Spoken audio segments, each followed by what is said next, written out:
ہم نے دیکھا ایک بڑی دیر سے ہم لوگ یہ دیکھ رہے ہیں چیزوں کو کہ مائیں اپنے بچوں کو گھروں سے نکالتی نہیں ہیں، شام کے وقت میں یا دوپہر میں کسی بھی وقت میں، خاص طور پر ماہ سفر میں، کہ یہ آسمانی چیزیں اترنے کا مہینہ ہے، بچے بیمار ہو جاتے ہیں، بچے لوگ پریشان ہو جاتے ہیں۔ ایک بڑا عجیب سا کانسیپٹ جو عرصہ دراز سے چلتا آ رہا ہے لوگوں کے یہاں۔ دیکھیے یہ ہمارے یہاں نا قومی مزاج بن گیا چھٹی والا۔ صحیح ہے۔ تو یہ چھٹی ہمیں ہوتی ہے، اللہ کی مخلوق چھٹیوں پہ نہیں جاتی کہ 11 مہینے چھٹیوں پہ جائے گی اور 1 مہینہ وہ آئے گی اور آپ کے لیے وہ اترے گی مسلسل۔ دوسرا جہاں تک تعلق ہے بچوں کو گھر میں روکنے کا، تو ابوبکر بھائی پورا سال حکم یہ ہے کہ مغرب کے بعد بچوں کو باہر نہ جانے دیا، یہ رسول رحمت صلی اللہ علیہ وسلم کا حکم ہے۔ بالکل۔ لیکن اسپیسیفک ماہ سفر میں یہ کہنا کہ بلائیں اترتی ہیں تو ہم گھر میں رہیں، اس کو پرومیننٹ کر دیا جاتا ہے نا، جی تھوڑا ہم سفر پہ نہ جائیں، ہم کسی نئے کام کا آغاز نہ کریں، ہم یہ نہ یہ چیزیں باطل ہیں۔ پورے مہینے کو لوگ چھوڑ دیتے ہیں، ماہ سفر میں کام نہیں کرتے ہیں، شادی نہیں ہوتی ہے، کوئی نیا کام نہیں ہوتا ہے، خوشی کا اظہار نہیں ہوتا ہے کہ سفر کا مہینہ درست نہیں ہے، ٹھیک نہیں ہے، مناسب نہیں ہے۔ یہ دیکھیں اللہ رب العزت جل وعلا کی جو تخلیق ہے نا، کوئی بے مقصد نہیں ہے۔ صحیح۔ اور کوئی تخلیق اللہ کی ایسی نہیں ہے کہ جس پر آپ انگلی اٹھانے کی جرت کر سکیں۔ صحیح۔ اللہ نے جو بنایا بے عیب بنایا، بے مثال بنایا۔ سو اس طرح کا کوئی تصور اسلام کی تعلیمات میں، قرآن و سنہ میں نہیں ہے۔ اس کی سختی کے ساتھ نفی کی جاتی ہے۔ آپ اپنے یقین کو اللہ پہ کامل کریں۔ لیکن ایک سوال بڑا جینون آئے گا بکر بھائی، وہ یہ میرے ساتھ تو ہو جاتا ہے جی، ہاں نیچے کامنٹ بھی ہو سکتا ہے کوئی کرے، صحیح ہے، یار یہ ایسے باتیں کر رہے ہیں، میرے ساتھ تو یہ ہو گیا تھا، میرے ساتھ تو وہ کیا ہوتا ہے؟ وہ ہوتا ہے جیسا آپ گمان کرتے ہیں ویسا آپ کے ساتھ ہو جاتا ہے، جو آپ سوچ رہے ہیں، جی جو آپ سوچ رہے ہیں دل و دماغ میں چل رہا ہے۔ اس پر میں نے، چونکہ ہمارے لوگ چونکہ زیادہ آج کل جدید دور کو مانتے ہیں، قرآن و سنت سے تو ہم دے رہے ہیں دلائل، سوشل ہو گیا نا۔ ایک انگریز نے ایک ریسرچ کی ابوبکر بھائی، اور بڑی حیران کن ہے۔ وہ کہتا ہے ہم نے نا ایک بندے سے خون نکالا اس کے جسم سے، لیکن اس کو پہلے ہم نے ڈرایا پورا، خون نکلے گا، ویکنس ہو جائے گی، تھوڑے چکر آئیں گے، یہ ہوگا یہ ہوگا یہ ہوگا۔ کہتے ہیں ہم نے خون نکالنے کے لیے نیڈل لگائی، نیڈل کے ساتھ جو 1-2 ڈراپ نکلے، ادروائز ہم نے خون نہیں نکالا۔ اس کو ہم نے یہی باور کروایا کہ آپ کا خون نکل رہا ہے۔ 5 منٹ کے بعد ہم نے نیڈل ہٹائی کہ جی آپ کی ایک بوٹل نکل گئی، خون نکل گئی۔ کہتا ہے وہ بندہ اٹھا اور اٹھ کے چکرا کے گرا اور بے ہوش ہو گیا۔ اس نے محسوس کر لیا کہ میرا خون گیا۔ ہاں جی، اس نے یہ بات اپنے اوپر طاری کر لی تھی کہ میں نے کمزور ہونا ہی ہونا، بالکل وہ کمزور ہو گیا۔ تو جب آپ یہ طاری کر لیتے ہیں، ایک موڈ میں آپ چلے جاتے ہیں، میرا نقصان ہو نہیں ہونا ہے سفر میں، ہو جائے گا، وہ ہو کے رہتا ہے، وہ ہو کے رہے گا، وہ ہو کے رہتا ہے۔ وہ ایک سوال مجھے کیا کسی نے، اس نے کہا جی وہ بزرگ تھے ایک فوت ہو گئے ہیں، انہوں نے مجھے روکا تھا کہ آپ نے سفر کی ان طریقوں میں کوئی کام نہیں کرنا، تو میں نے تجربہ کیا جب بھی میں کرتا ہوں نقصان ہوتا ہے، تو میں نے کہا بابے کو ذہن سے نکال کے کر، پھر نہیں ہوگا۔ آپ کے بارے میں تو ویسے ہی لوگ کہتے ہیں حضرت کو نیا فتویٰ ہی دے دیتے ہیں، تو پتہ نہیں اللہ جانے کیا دے دیں۔ ہم بات کرتے ہیں اسٹریٹ فارورڈ، صحیح ہے، ٹو دی پوائنٹ۔ صحیح ہے۔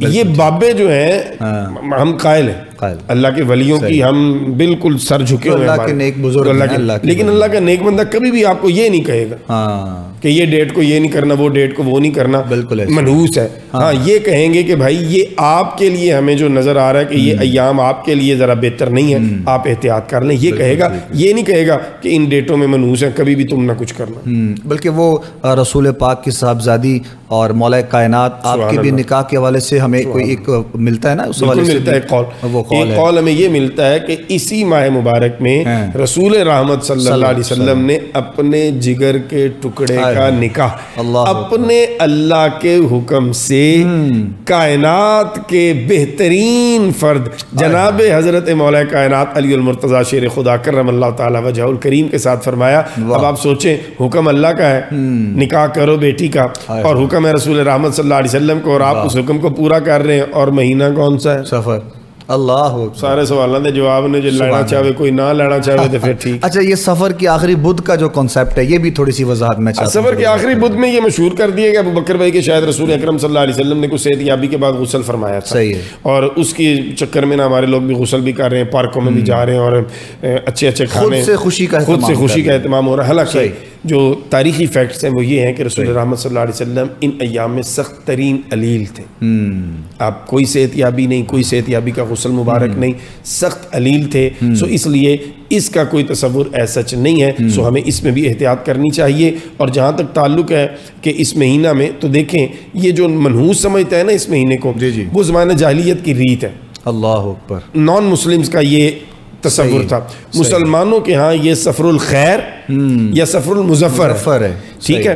اور یہ وہ مہینہ ہے جسے آپ نے کہا تھا نا خوشی نہیں کرنی, تو یہ وہ مہینہ ہے کہ جس مہینے میں خیبر فتح ہوا تھا. اللہ اکبر, واہ واہ واہ, کتنی بڑی خوشی تھی عالم اسلام کے لیے. سفر میں رسول رحمت صلی اللہ علیہ وسلم نے فرمایا صبح اس کو جھنڈا دوں گا جو اللہ اور اس کے رسول کا پیارا ہے, اور اللہ اس کے ہاتھ پر فتح عطا فرمائے گا. اگلے دن ہر صحابی کے دل میں یہ خواہش, یہ تمنا تھی کہ آج میرا نام آ جائے رسول رحمت صلی اللہ علیہ وسلم کی زبان اقدس پہ, لیکن آپ کی زبان اقدس پہ نام آیا تو مولا علی کا نام آیا. عرض کیا گیا کہ آشوب چشم میں مبتلا ہے, فرمایا بلاؤ. بلایا گیا, لعاب دہن مبارک لگایا, آنکھیں ٹھیک ہوئی, فرمایا جھنڈا پکڑو اور جاؤ, اور آپ گئے. اللہ نے جاتی خیبر کی فتح عطا فرما دی.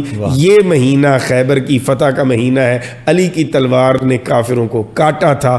کافروں کے لیے یہ بلاؤں اور مصیبتوں اور تکلیفوں کا مہینہ ضرور ہے کہ علی کی تلوار نے ان کو مصائب میں ڈالا تھا اللہ کے حکم سے, لیکن مسلمانوں کے لیے یہ سفر المظفر ہے, سفر الخیر ہے.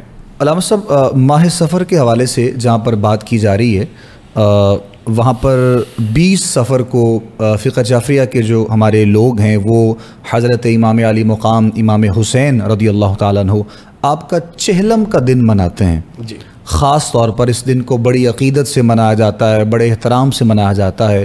تو یہ سوال یہ ہے کہ 20 کو وہ جو چہلم حضرت امام حسین کو مناتے ہیں, اور جو ہستیاں ہیں اہل بیت اطہار کی, ان کے دنوں کو بھی اس طرح منایا جاتا ہے, یا پھر یہ کوئی ایک نئی ریت کا آغاز کر دیا گیا ہے کہ چہلم کو اس طرح سے منایا جائے گا؟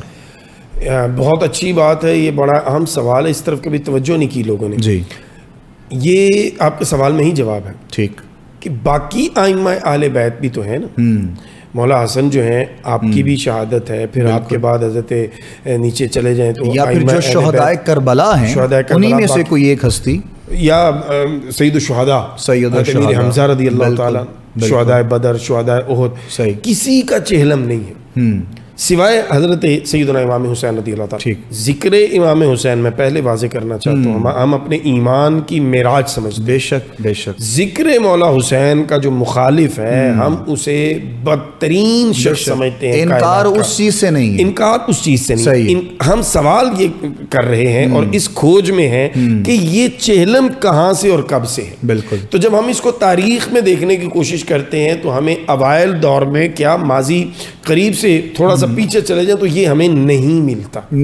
یہ ابھی کی چیز ہے. صحیح ہے. ابھی اس کو کہہ لیں آپ, چند عشرے گزرے ہیں, چند دہائیاں گزرے ہیں کہ اس کا آغاز کیا گیا اور اس کو یوں جو ہے آگے لے کے چلا جا رہا ہے. باقی ائمہ اہل بیت یا باقی دیگر جو اکابرین امت ہیں ان کے ساتھ یہ نہیں ہے. چہلم صرف خاص کر دیا گیا امام علی مقام کے ساتھ, جو کہ میں سمجھتا ہوں کہ یہ ایک اپنی سوچ ہے کسی کی جس نے اس کو کر دیا ہے. آپ اس دن کو منا کر یا اس دن کو اس طرح کریٹ کرتے ہیں تو لوگوں کو کیا ثابت کرنا چاہتے ہیں, یا لوگوں کو کچھ بتانا چاہتے ہیں اس دن کے حوالے سے؟ ہر دن امام سے محبت کا دن ہے.